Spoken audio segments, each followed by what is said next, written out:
مسؤولين كترسن حكومة الصوماليلان ayaa ka qayb galay furitaan urur cusub ay ku bohoobeen iskaashatada gaadiidka u kala socdaala gobolada dalka kaas oo loo bixiyay Horseyd oo lagu qabtay Ramaas oo ku yaala magaalada Hargeysa waxa ka soo qayb galay agaasimaha guud ee wasaaradda gaadiidka iyo horumarinta jidadka agaasimaha wasaaradda ganacsiga warshadaha iyo dalxiiska taliyaha ciidanka nabadgelyada wadooyinka iyo xubno matalaya shirkadda socdaalka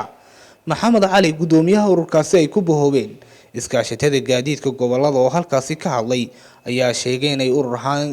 ururkaasi ay ku midoobeen dhammaanba shirkadaha gaadiidka gobolada iyo degmooyinka u kala socdaala kuwaas oo dhan 19 shirkadood waxaanu sheegay in loo aasaasay ururkaasi kamid dhalinta in bulshada loo qabto adeegyo hufan oo aamin ah isla markaana lagu kalsoonaan karo runtii in ururkan maanta aynu isugu nimi ay ku bahoobayaan dhammaan shirkadaha isku socodka gobolada Somaliland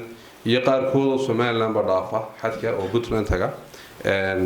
waxa amaanteeda iyo mahaddeeda iska leh wasaaradda gaadiidka iyo horumarinta jidadka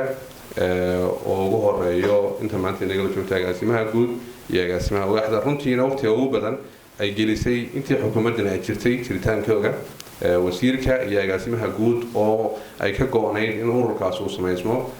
mahadnaqa marka laga yimaado mahadnaqa Ilaahay iyagana ugu mahadnaqaynaa iyaga maanta wax kasta oo halkan la isku joogo midhaheega leh runtiina ujeedada ururkan aan loo asaasay waxay ahayd inuu kamida dhaliyo rabitaanka guud ee qaranka ee ah in isku socodka gaadiidku uu ku jiro gacan aamin ah umadu ay ku safraan si safe ah ama ay xaalado lagu kalsoonaan karo lagu qiimeyn karo laguna socon karo muddo dheer buu soo maray inta xukuumadda madaxweyne Muuse Biixi jirtaba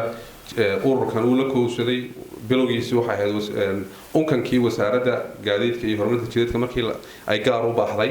talaabooyinkii ugu horeeyay ay ku dhaqaaqeen ay ahayd gudoomiyaha iskaashatada cusub ee shirkadaha gaadiidka waxa uu mahadnaqay wasaaradda gaadiidka taas oo uu sheegay inay si fiican ula shaqeeyeen wasaaraddu aad baan uga amaanaynaa inay la shaqeynaysay inta ay soo jireen waliba intan dambe wasaaraddu ay ka soo qayb gashay horumarka shirkadaha oo ay qaybta ugu weyn hogaamiyaha qaadatay agaasimaha guud ee wasaaradda gaadiidka iyo horumarinta jidadka Cumar Aadan Cabdillaahi Cumar Sayd agaasimaha wasaaradda ganacsiga warshadaha iyo dalxiiska taliyaha ciidanka nabadgelyada wadooyinka iyo mas'uuliyiin kale oo xafladaasi ka hadlay ayaa soo dhaweeyay iskaashatada Horseyd ee ay ku bahoobeen gaadiidleyda u safra gobolada iyo degmooyinka 19 shirkadood habeen walba mid lama xiriir karo waa inay yeeshaan maamul iyo meel loogu soo hagaago oo awaamirta loo soo mariyo iyaguna wixii xuquuq ay leeyihiin dawladda dhexe iyo hoosaba ka doonayaan ay soo mariyaan arrin naga soo daahday bay ahayd cid kastoo inagu gacan siisay ilaahay ka soo kooweyn u mahadnaqaynaa aad iyo aad bay ugu mahadnaqaynaa aad iyo aad baan u faraxsanahay inaan ka soo qayb galo xafladan qiimaha iyo qaayaha badan leh ee ku midoobeen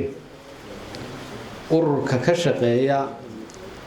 gaadiidka isku gudbaya gobolada qaranka jamhuuriyadda Somaliland sababtoo ah oo mid hore loogu baahnaa laakiin waxaad moodaa maanta inuu maalinba talaabo qaadano faa'iidada leedahay in la sameeyo gaadiid gobolada u kala gudba waxba ku noqon maayo faa'iidadiisa hore loo dhameeyay ka wasaarad ahaan anigu qaranka waxaan uga mas'uul lahay isku socodka gaadiidka dadka iyo badeecadaha ee qaranka mas'uul uga nahay sida wada ogsoontiin wasaaraddu waxaa ruqsad ka haystay inta halkan fadhida 19 shirkadood oo diiwaan gashan oo ruqsadna ka haystaan ka wasaarad ahaan sidii ay halkan ka sheegeen mas'uuliyiintii naga horeysay shirkaduhu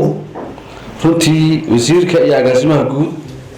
iyo tiimka la shaqeeya dadaal badan bay geliyeen sidii bulsho ay wax wada yeelan lahayd gaar ahaan shirkadaha basaska oo in badan bay ka shaqeeyeen waxaan jecel yihiin in bulshadu wax wada yeelato shirkaduhu wax wada yeeshaan la isku yimaado sababtoo ah go'aanku hal meel buu ka fuleeyaa horseed halkan iminka isku yimid kulay anagu traafik ahaan waxa naga day shaqada bixisiga galisba iyo wadooyinka dee kulley aad iyo aad waa u baahnayn runtii meel qura laga maamulo oo meel la iskugu yimaado aad iyo aad ba u fiicnayd imikana waanu helnayba dee jidadkii iyo wadadii wada ammaanaysan wasaaradda gaadiidka iyo horumarinta runtii shaqo wanaagsan bay qabteen oo la iskugu yimaado markii hore dee waan ogeyn waxba say ahaayeen imikana aad iyo aad bay u fiican tahay kulley annagu kulley wada shaqayntii aan wada shaqayn jiray markii horeba aad iyo aad baan u wada shaqayn doonaa haddii la yidhaahdo cabdiraxmaan ibraahim dalka TV Hargeysa.